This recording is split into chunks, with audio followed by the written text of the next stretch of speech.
All right, so today we're going to do something a little different. Oh, Yeah, we're going back in time interesting. to Barcelona, Spain Okay. in the late 1800s and early 1900s. All right. And, picture it, bustling city, beautiful architecture, Mm-hmm. and people using hemp extract. Really? Yeah, For what?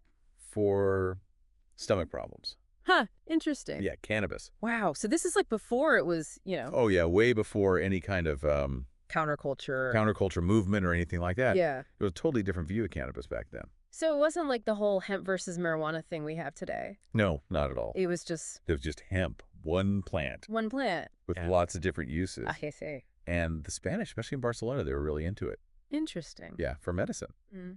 So why Barcelona? Well, that's what's really interesting. Yeah. Across Europe, hemp remedies were actually losing popularity at the time. Oh. Yeah, but in Spain, and especially in Barcelona, they were gaining traction. So they were going against the grain. Yeah, they had their own thing going on, Huh. particularly for those kind of milder conditions, like digestive issues. Oh, okay. So instead of like reaching for opium, which was pretty common back then, Right. doctors in Barcelona, they might actually suggest hemp extract Oh, for an upset stomach. that's wild. And it wasn't just some fringe idea either. No. No, influential French doctors like this guy, Germain Say, Yeah. he was championing hemp extract. Really? Yeah, he called it a, quote, true sedative of the stomach. Interesting. He saw it as a safer alternative to all those addictive narcotics that were everywhere at the time. Makes sense. Yeah. So this wasn't just some folk remedy. Right. This was real medicine. Pharmaceutical companies were involved. Oh, wow. Yeah, companies like Park, Davis & Co., Okay. and Doss. All right. They were really key in standardizing those hemp extracts. So they were trying to make it more, More reliable. yeah, And more accepted. by the medical community. Exactly. So I'm picturing this bustling pharmaceutical market in Barcelona. Oh, yeah. All these new hemp-based remedies popping up all over the place. Absolutely. Were there any regulations surrounding all this? Well, before the 1920s, not really. So it was kind of a free-for-all. Pretty much. Wow. You could just walk into a pharmacy in Barcelona, Yeah. buy hemp extract. Without a prescription. No prescription needed. That's incredible. It's a different world, right? Yeah, totally different. So if it was so readily available, what about safety? Yeah, were people worried about, I don't know, side effects or anything? Doctors were aware of the potential, psychopharmacological effects, Right. but they generally considered it safe when taken orally, Okay. especially in low doses, Yeah. especially for those digestive problems. So it sounds almost too good to be true. It does, doesn't it? Yeah. So, what happened? Why did it fade away? Yeah. Well, that's where things get even more interesting. Okay, but before we get into that, Yeah. let's talk about these remedies. Yeah, let's get into the specifics. Okay, so what kind of hemp-based concoctions were they making? Oh, they had all sorts of stuff. Really? Liqueur Monte Cristo de hashish. Wow. That was a hemp liquor. A hemp liquor. Yeah. And then there was the sweetening tisane. Okay, that sounds a little more, Soothing. yeah, soothing. They had pills, potions, even suppositories. They really had it all, huh? It seems like Barcelona was really a hub for hemp innovation. Wow, so hemp liquor for stomach problems. I guess they believed in fighting fire with fire. Yeah, maybe. But all jokes aside, Yeah. this Barcelona story, it's really something else. It is. They were ahead of their time. And you know what's really intriguing? Like that. This historical use of hemp for stomach troubles. Yeah. It might actually have a scientific basis. Really? Today, we know about the endocannabinoid system. The ECS. Yeah, the ECS, and its a role in gut health. Right. And some modern research suggests that some of the ways they used hemp back then, Yeah. it might actually align with what we're discovering about the ECS today. Wow. So those old remedies, they might have been onto something. It's possible. It makes you wonder what else we might learn from history. Absolutely.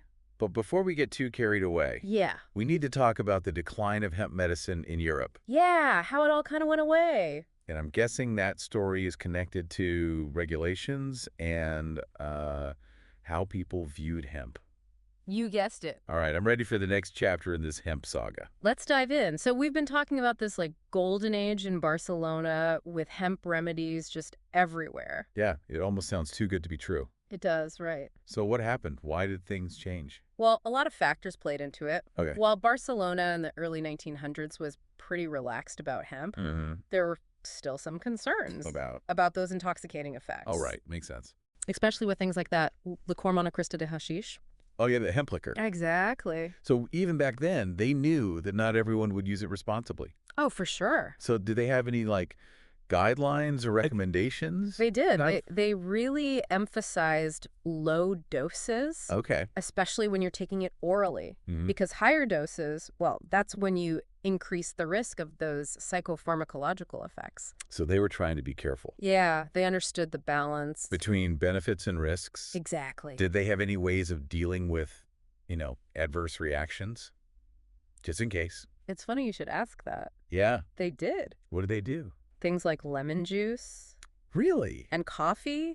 Interesting. They even recommended emetics. Emetics? Yeah, things that make you throw up. Oh, wow. If it was really necessary. So it sounds like they were paying attention and figuring things out. Oh, yeah, they were learning as they went. So what about addiction? That's really interesting. Yeah. It doesn't seem like addiction was a major concern. Really? Especially with those low doses of hemp extract for medicinal purposes. Uh-huh.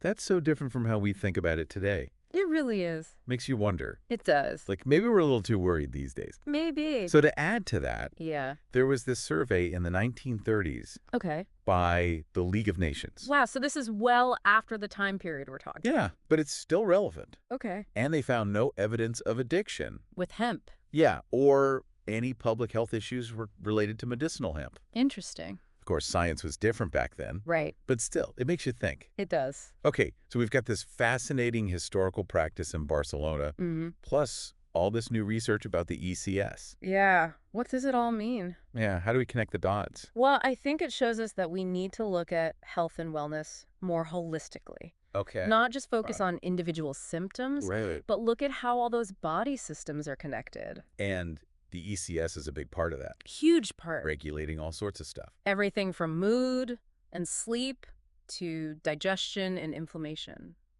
So are you saying that hemp, by interacting with the ECS, Yeah. might have a bigger impact on our health than we thought? Exactly. Wow. And this whole Barcelona story, it's a perfect example of Yes. that potential. Okay. Hemp might not just be a Band-Aid solution But could actually address those underlying imbalances, within the ECS. leading to, like, more overall benefits. That's the idea. But let's be real. Okay. How likely is it that hemp remedies will make a comeback? Especially in Europe with all the regulations. Yeah, we've come a long way from those days of just walking into a pharmacy. It's a different world now. You're right. There are definitely some hurdles to overcome. The EU is really strict about approving herbal medicines. Yeah. They want a lot of evidence. Wow. Safety and efficacy. So it's not just a matter of dusting off those old recipes. No, it's more complicated than that. But you know what? Even though it might not be easy, Yeah. there's this whole movement to reevaluate those traditional herbal medicines. It's true. And that gives me hope. Yeah, And hemp is a big part of that conversation. absolutely. And the research on the ECS, it's just adding more evidence Yeah. as we learn more about how it all works, how hemp interacts with it. Right. The potential benefits are, they're hard to ignore. It's like we're rediscovering what they knew in Barcelona all those years ago. Exactly, that ancient wisdom. They were ahead of their time, In a way, they were. using what they had to help people. And now we're starting to understand it better. But we have to acknowledge the stigma, Oh, yeah. decades of, prohibition and negative portrayals. It's had an impact. Can we overcome that? I think so. Yeah. More research is coming out. People are sharing their experiences. Right. It's changing, slowly but surely. That's good to hear. It is. This whole deep dive has been amazing. It really has. Who knew that Barcelona had so much to teach us about hemp? It's fascinating how the past can Yeah, illuminate the future, it really can. especially when it comes to our health. All right, so before we wrap up, Yeah. any final thoughts? A question, maybe, to leave our listeners with? I think the big question is, Yeah. can those old Barcelona practices, combined with what we know about the ECS today, can they inspire new treatments For, for digestive disorders? like, plant-based therapies? Exactly. Effective and safe. It's a great question. Something to think about. It really highlights the connection between ancient wisdom and modern science. It does. Well, thanks for taking us on this deep dive. It's been a pleasure. I've learned so much. I have too. It makes you want to keep exploring, It does. That's the beauty of it. Keep learning and keep questioning. Exactly. Who knows what we'll discover next? I can't wait to find out.